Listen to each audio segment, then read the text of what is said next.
할렐루야. 아멘. 2025년 복음으로 말미암아 살게 하시는 하나님을 찬양합니다. 아멘.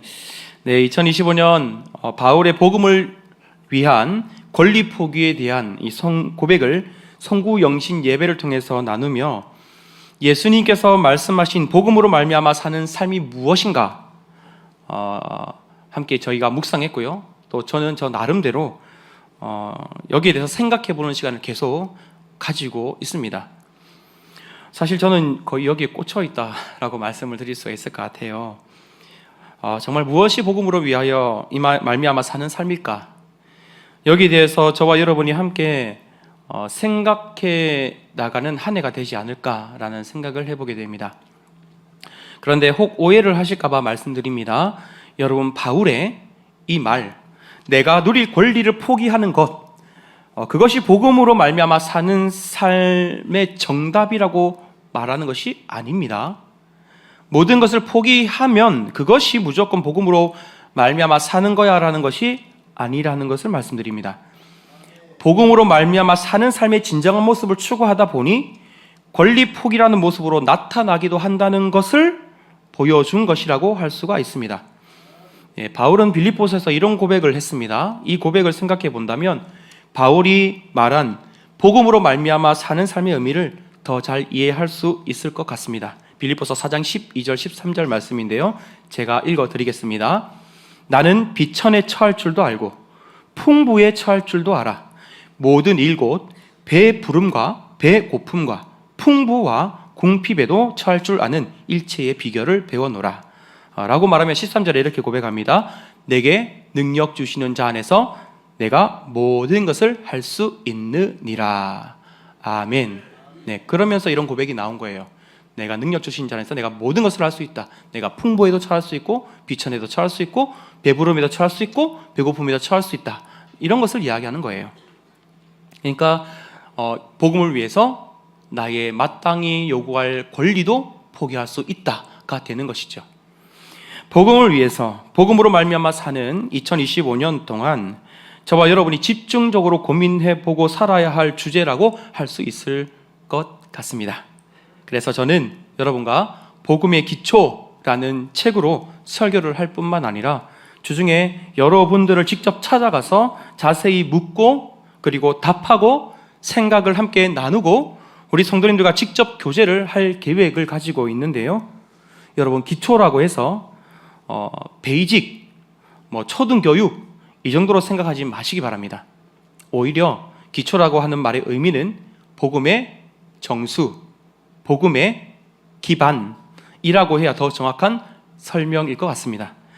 건축물을 지을 때 기초공사가 반드시 필요한 것처럼, 그리고 우리 권사님들, 여성도님들 화장하실 때 기초 화장, 네. 파운데이션 반드시 발라야 하는 것처럼 그런 의미의 기초라고 할 수가 있는 것입니다. 네, 그렇게 저와 여러분이 함께 복음으로 다시 돌아가 보려고 하는데요. 그래서 오늘 말씀의 제목을 이렇게 정하게 되었습니다. 함께 읽어보겠습니다. 시작. 왜 다시 복음인가? 네, 이러한 제목으로 오늘 말씀 나누도록 하겠습니다. 저는 저에게 먼저 이 질문을 여러분들과 함께 말씀 나누기 전에 먼저 저에게 질문을 던져보았습니다. 왜 다시 복음인가? 왜 하나님은 다시 복음으로 시작해야 한다는 마음을 주셨을까? 왜 이런 방향으로 끌고 가고 계실까? 도대체 복음은 무엇인가? 여러분은 복음을 무엇이라고 설명할 수가 있으신가요? 아마 그동안 들어온 것도 많이 있으시고 신앙생활도 해오셨기 때문에 아마 어느 정도 정리해서 각자 말씀하실 수 있을 것이라고 저는 생각합니다. 올해 여러분과 이 복음에 대해서 나누기 위해서 어떤 다른 목사님과 공부를 하고 있어요. 저도 다시 공부를 하고 있는데 또 그것과 별개로 복음이 무엇인가, 왜 다시 복음이어야 하는지 혼자 또 고민에 종종 빠지기도 합니다. 그렇게 했던 고민을 조금 이렇게 말씀을 드리자면 이렇습니다. 기쁜 소식, 좋은 소식, 나라는 한 개인이나 공동체에게 유익을 주는 어떤 소리가 복음이라고 할 수 있을 것 같아요. 우리 각자에게 이런 기쁜 소식을 찾아보면 정말 다양하게 있을 것 같은데요. 예를 들면 이런 겁니다. 내가 투자한 주식이 올랐다 하면 기쁜 소식일까요? 아닐까요? 기쁜 소식이겠죠. 너무나 기쁜 소식이죠. 그리고 내가 산 집이 부동산 값이 오르면서 같이 올랐다 한다면 그것도 기쁜 소식일 것 같습니다. 그리고 우연찮게 내가 누군가로부터 선물을 받았거나 또 내 손으로 직접 산 복권이 1등으로 당첨이 되어졌다면 아주 기쁜 소식이겠죠. 일부 예배 때 어떤 분이 아멘 하면서 굉장히 복권 1등에 대해서 간절히 바라는 모습 보여주셨는데요. 간절히 바라고 원하던 무엇이 이루어졌다라고 한다면 그것이 기쁜 소식이라고 할 수 있을 것 같아요. 여러분, 하지만 이런 소식은 모든 사람에게 좋은 소식이 될 수는 없는 것이고요. 누군가에게 아주 큰 기쁨을 주는 그것이 누군가에게는 아주 저주와 같은 일이 되어질 수 있습니다. 낙심을 주는 일이 되어지기도 하죠. 때문에 누군가에게 기쁜 소식, 누군가에게 복음이라고 해서 이러한 것들의 기쁜 소식은, 이런 종류의 기쁜 소식은 완전한 복음이라고 할 수가 없는 것 같아요. 누군가에게는 낙심을 주고 누군가에게는 저주와 같은 일이 이어지기 때문입니다. 말씀을 근거로 하지 않은 복음에 대한 고민, 이것은 정말 끝도 없고 정리가 잘 되어지지 않더라고요. 그래서 결국 말씀을 통해서 그 근거를 찾을 수밖에 없게 되는데요. 오늘 저와 여러분이 함께 읽은 본문에서 마가는 이렇게 복음이라는 단어를 쓰고 있습니다. 1장 1절에 이렇게 시작합니다. 하나님의 아들 예수 그리스도의 복음의 시작이라. 원어 순서대로 번역하면 복음의 시작, 하나님의 아들 예수 그리스도, 아르케 투 유앙겔리우, 예수 그리스도 휴 데우, 이렇게 되더라고요. 헬라어로 이렇게 되는데 이렇게 시작하는 것이 마가가 기록한 복음에 대한 설명입니다. 마가는 이렇게 그의 복음서를 시작하고 있는 거예요. 복음은 예수 그리스도입니다 라고 시작하고 있는 것입니다. 따라해 볼까요? 복음은 예수 그리스도입니다. 네, 뭐 어렵지 않으니까 다들 잘 기억하실 수 있으시겠죠? 복음은 뭐라고요? 네, 예수 그리스도입니다. 이 말을 좀 더 풀었으면 예수 그리스도와 그에 관한 그 모든 것이 우리에게 복음이 된다라고 할 수 있을 것입니다. 어떤 이에게는 복음이 아니고 어떤 이에게는 복음이 되는 그런 것이 아니라 누구에게나 복음이 되는 예수 그리스도, 그리고 그에 관한 그 모든 것. 여러분, 참 감사하게도 이 복음이 저와 여러분을 부르고 있습니다. 금요 기도회 때 나누었던 본문을 가지고 표현해 본다면 와서 보라 라고 하고 있습니다. 뭐라고 하고 있다고요? 와서 보라, 네, 라는 말로 2025년 저와 여러분을 초청하고 있다는 것입니다. 이 예수 그리스도의 복음이 우리의 삶의 진정한 복음이 되게 하기 위해서 저는 하나님이 올해 2025년 저와 여러분을 초청하고 있다고 믿습니다. 저는 오늘 말씀을 가지고 왜 다시 복음인가에 대한 질문에 대한 물음에 말씀을 근거로 답을 할 것이고요. 또 제가 나온 총신의 신학과 가르침을 근거로 답을 해드리려고 합니다. 첫 번째, 왜 다시 복음인가? 그것은 마지막 때이기에 다시 복음인 것입니다. 따라해 보겠습니다. 마지막 때이기에 다시 복음인 것입니다. 예, 다시 한번. 마지막 때이기에 다시 복음인 것입니다. 어느 때라도 예수 그리스도의 복음은 그 자체로 복음이지만 마지막 때이기 때문에 예수 그리스도로 말미암은 복음은 더욱 복음이라고 할 수가 있습니다. 여러분, 예수님께서 요한이 잡힌 후에 갈릴리에서 본격적으로 활동을 시작하셨습니다. 하신 일은 하나님 나라의 복음을 전파하는 것이었습니다. 그 대상은 갈릴리에 살고 있는 사람들이었는데요. 또 유대인들이 그 가운데 많이 포함되어 있었습니다. 오랫동안 예수 구원자의 복음을 기다렸던 그들도 사실은 예수가 복음인지 몰랐습니다. 빛이 어둠에 비치되 어둠이 깨닫지 못하였다라고 요한복음에서는 기록하고 있습니다. 예수님이 오셨다는 것은 마지막 때가 왔다라는 것입니다. 마지막 때의 복음이 너무나 중요한데 그것을 그들은 깨닫지를 못했던 것입니다. 그래서 세례 요한을 통해서 하나님은 복음을 전하도록 했습니다. 예수님에 대해서 증언하도록 했고 복음에 대해서 증언하도록 하셨던 것입니다.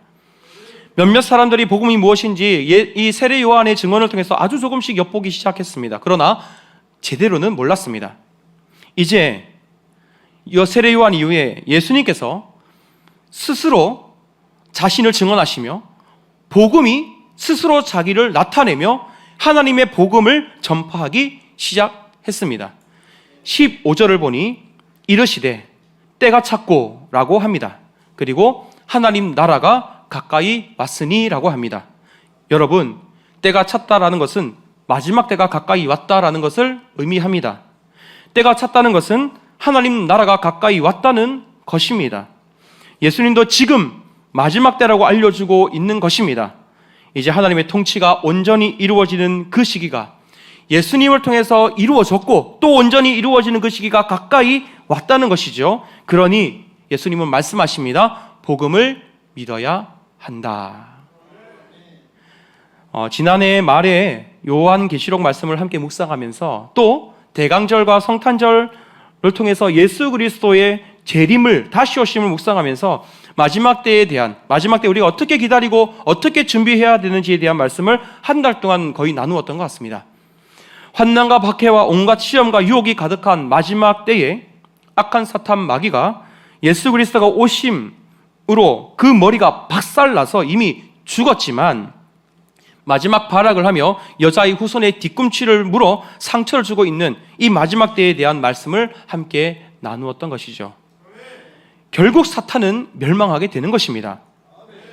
그리고 마지막까지 회개하지 않고 환난과 박해에 굴복하고 시험과 유혹에 넘어가 자기의 뜻대로 불의와 더러움에 내버려둠을 당한 자들도 함께 멸망하게 되는데 그 가운데 하나님께서는 요한계시록에 나오는 예수님께서는 거기서 돌이켜 회개하고 복음을 붙들라고 말씀하셨습니다. 여러분, 우리가 왜 다시 복음으로 돌아가야 할까요? 왜 다시 복음일까요? 계속해서 첫 번째로 말씀드린 것처럼 마지막 때이기 때문입니다. 네, 마지막 때이기에 복음으로 돌아가야 하는 것입니다.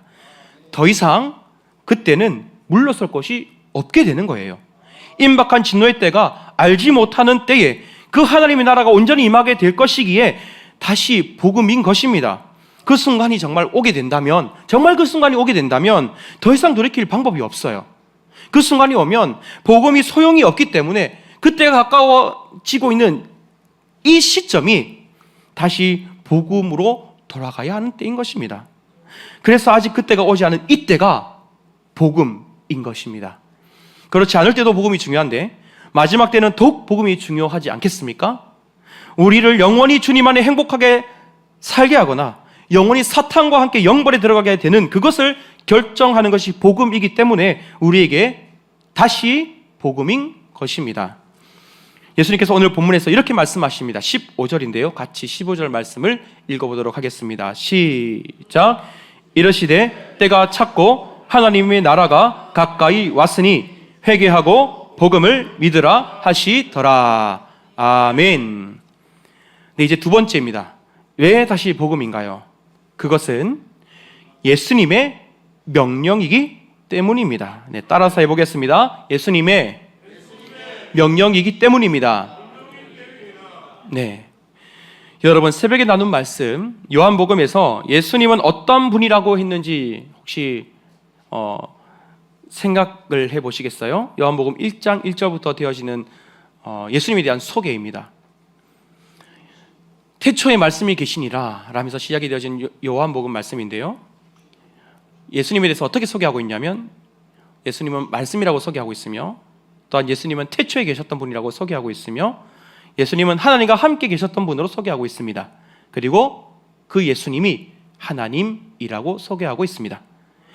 그리고 만물이 그로 말미암아 지어졌고 저와 여러분도 예수 그리스도로 말미암아 지어진 존재라는 것을 묵상하도록 합니다. 여러분, 지어진 존재가 지은 그 창조주의 명령에 불순종할 수가 있습니까? 그럴 수 없습니다. 태초에 빛도 어둠도 하늘도 땅도 물도 온 우주의 광명체도 하늘의 새와 바다의 물고기 땅의 동물들도 그리고 심지어 그 모든 시간들도 하나님의 명령에 순종합니다. 빛이 있으라 라고 했더니 빛이 있었고 그렇게 6일 동안 모든 것이 하나님의 말씀에 순종하여 창조되어졌습니다. 모든 질서가 하나님의 말씀에 순종했습니다. 하나님의 그 질서에 모든 것이 순종하는 것이죠. 그런데 유독 인간만 그 명령에 불순종합니다. 아담 때의 불순종이었지만 사실상 그것은 저와 여러분 그 누가 그 자리에 있다 할지라도 저질렀을 죄라고 할 수 있을 거예요. 여러분, 불순종의 죄는 어둠입니다. 감히 어둠이 존재할 수 없는 찬란한 빛 앞에, 빛 대신 하나님 앞에 그 어둠, 그 죄는 순식간에 사실은 소멸되는 것이어야 할 것입니다. 그런데 하나님의 사랑의 대상인 사람이 그렇게 끝날 수가 없었습니다. 하나님은 스스로 손해보기로 결정하셨습니다. 이미 이 결정은 창세 전에 되어진 것입니다. 사람이 죄를 짓고 나서 되어진 것처럼, 되어진 결정처럼 보이지만 하나님의 창조와 통치의 섭리에는 이 모든 구원에 대한 메커니즘까지 다 포함되어져 있는 창조와 통치이기 때문에 하나님의 구원에 대한 계획은 창세 전에 되어진 것이나 마찬가지라고 할 수가 있는 것입니다. 그 하나님이신 예수 그리스도께서 창세 전에 되어진 그 계획대로 우리를 이제 구원하시기 위해 때가 참에, 때가 됨에 친히 이 땅 가운데 오셨습니다. 하늘 영광을 버리고 오신 것입니다. 우리를 대신해서 원래 죄인된 우리가 빛 대신 하나님 앞에 소멸되어야 하지만 우리 대신 예수님께서 대신 죽기 위해서 이 땅 가운데 오신 것입니다.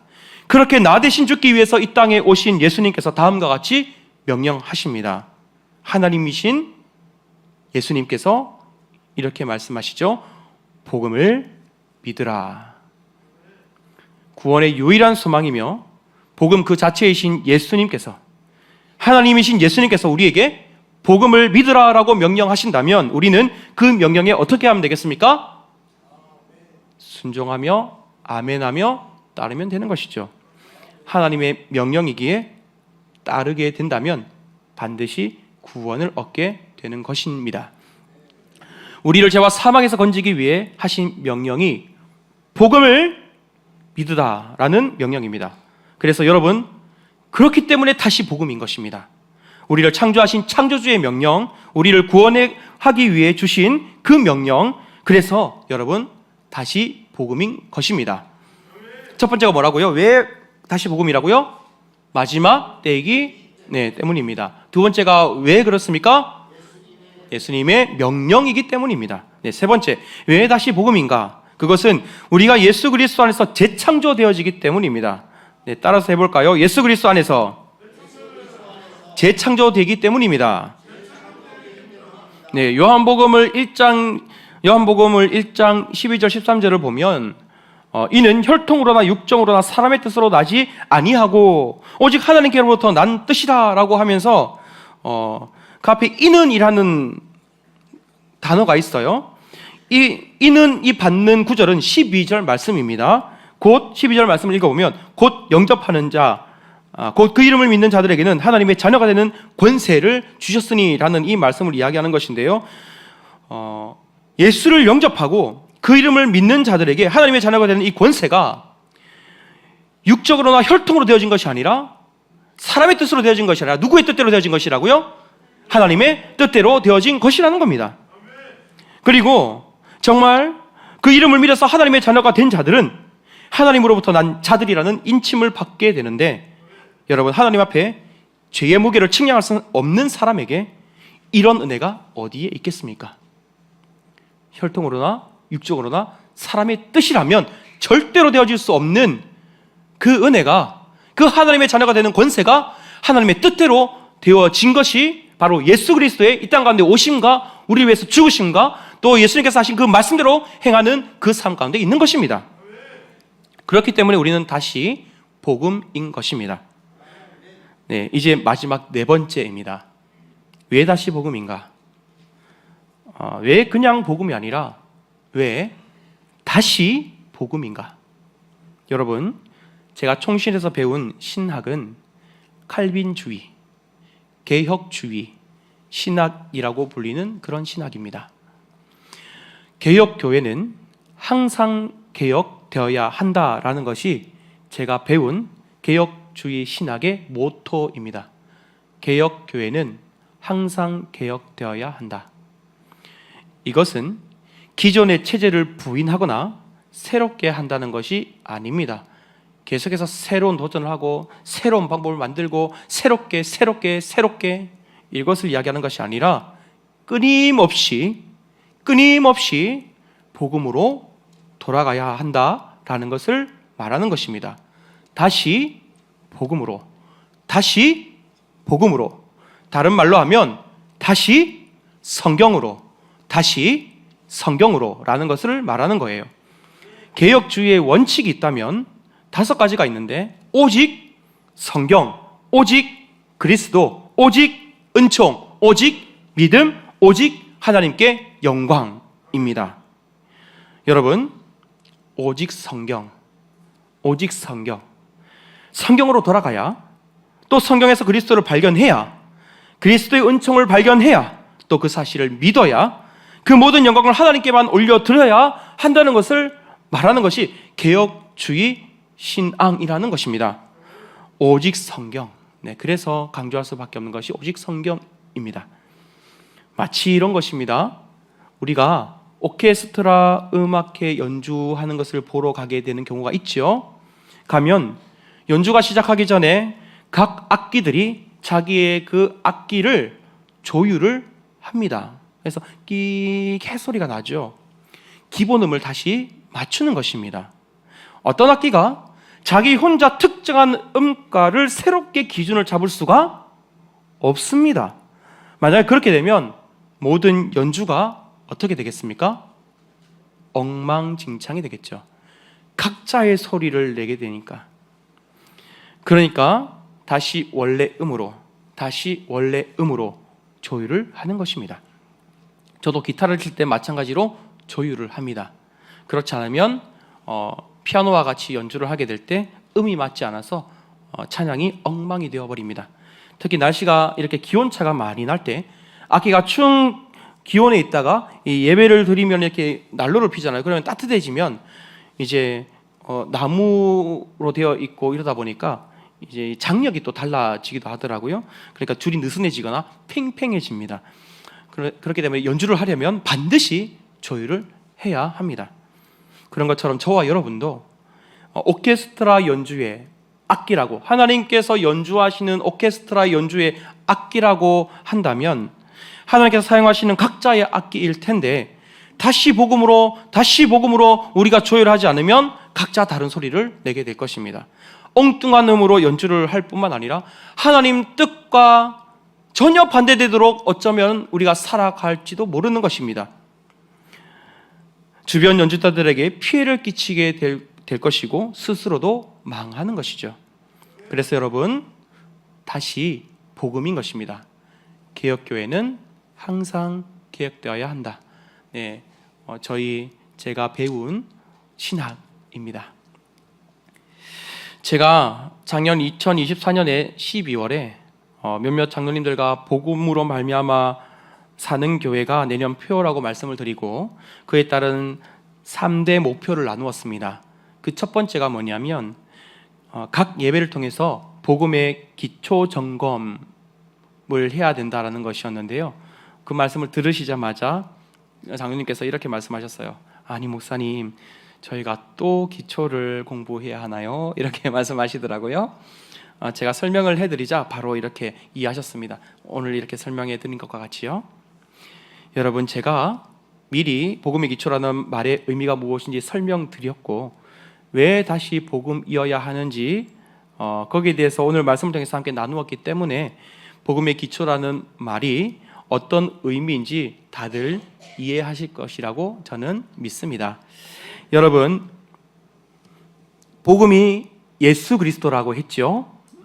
그리고 이 복음으로 돌아가야 된다고 했을 때 우리가 그렇다면 예수 그리스도, 예수 그리스도, 예수 그리스도 계속 이름만 계속 우리 머릿속에 떠올리고 입으로 되뇌이고 그런다고 해서 우리가 복음으로 돌아가는 것일까요? 네, 아닙니다. 예수 그리스도라는 그 이름 안에 있는 풍성한 의미를 깊이 깨달아야 하는 거예요. 그래야 하는 것인데, 예수님은 이런 말씀을 하신 적이 있습니다. 그 예수 그리스도의 이름의 의미를 풍성히 깨달을 수 있는 어떤 힌트를 주신 것 같아요. 예수님은 엠마오로 가던 두 제자에게 이렇게 말씀하셨습니다. 누가복음 24장 25절에서 27절 말씀인데 제가 읽어드리겠습니다. 미련하고 선지자들이 말한 모든 것을 마음에 더디 믿는 자들이여, 그리스도가 이런 고난을 받고 자기의 영광에 들어가야 할 것이 아니냐 하시고, 이에 모세와 모든 선지자의 글로 시작하여 모든 성경에 쓴 바 누구에 관한 것? 자기네, 예수에 관한 것, 자기에 관한 것을 자세히 설명하시니라 라고 말씀하셨습니다. 모세와 모든 선지자의 글로 시작하여 모든 성경에서 쓴 바 자기에 관한 것. 구약 말씀을 통해서 자기에 관한 것을 자세히 설명해 주셨다라는 겁니다. 여러분, 모든 성경은 누구에 관한 글입니까? 예수에 관한 글입니다. 그러니 성경을 복음이라고 할 수 있는 것입니다. 히브리서 1장 1절 2절도 이렇게 기록합니다. 옛적에 선지자들을 통하여 여러 법원과 여러 모양으로 우리 조상들에게 말씀하신 하나님이 이 모든 날 마지막에는 아들을 통하여 우리에게 말씀하셨으니, 여러분, 아들 곧 예수 그리스도를 통하여 하신 모든 말씀들과 구약의 말씀을 같이 여기고 있음을 우리는 히브리서 1장 1, 2절을 통해서 알 수 있습니다. 성경 전체는 여러분 예수 그리스도를 통해서 보게 될 때 그것은 복음입니다. 우리가 다시 복음이라고 말하며 복음의 기초를 말할 때 그 근본 조율 기준은 말씀이라고 할 수 있을 거예요. 그러니 올해 다시 성경 통독을 그런 의미를 가지고 시작한다는 것은 또 얼마나 큰 은혜인가라는 생각을 해봅니다. 여러분도 저와 같은 이러한 이해로 올해 같이 성경 통독을 해 봅시다. 네, 작년에는 너무 급하게 하는 바람에 좀 힘들었는데요. 저도 못 읽었어요. 그러니까 이번에는 같이 한번 정말 우리 온 성도가 성경 통독을 해 봅시다. 성경 읽는 교회. 네, 말씀 온 성도가 일독하는 교회. 네, 얼마나 아름다운 이름인지 모르겠습니다. 성경 통독하는 교회. 여러분, 금요일에도 말씀드렸지만 저는 올해를 시작하면서 하나님께서 말씀 가운데, 복음 가운데 저와 여러분을 초청하고 있다고 깨닫고 있습니다. 와서 보라. 그때 제자들과 함께 동고동락했던 예수님의 그 동행이 2025년 저와 여러분과 함께 시작되어지고 있다고 저는 믿고 있습니다. 이번 새벽 묵상 본문이 요한복음인 것도 요한복음이잖아요. 그래서 저는 이게 저에게 참 의미 있는 시작이라고 느껴지고 있습니다. 그래서 기대 또한 되어지고 있는데요. 하나님께서 정말 복음으로 우리 교회를 살리시고 또 살게 하려고 하시는구나 라고 생각합니다. 여러분, 함께 성경 통독을 시작하며 주님과 동행을 시작해 봅시다. 날마다 복음으로 또 복음으로 우리의 삶을 조율하면서 복음으로 말미암아 사는 저와 여러분이 되기를 원하고, 또한 가정이 되기를 원하고, 교회가 되기를 원합니다. 하나님께서 우리를 복음으로 살리시고 하나님께서 복음으로 우리를 살게 하실 것입니다. 그리고 이렇게 복음으로 말미암아 사는 우리 에베네셀 교회가 하나님이 세우신 그 목적대로, 부르신 그 목적대로 사명을 감당하게 될 줄 믿습니다. 아멘.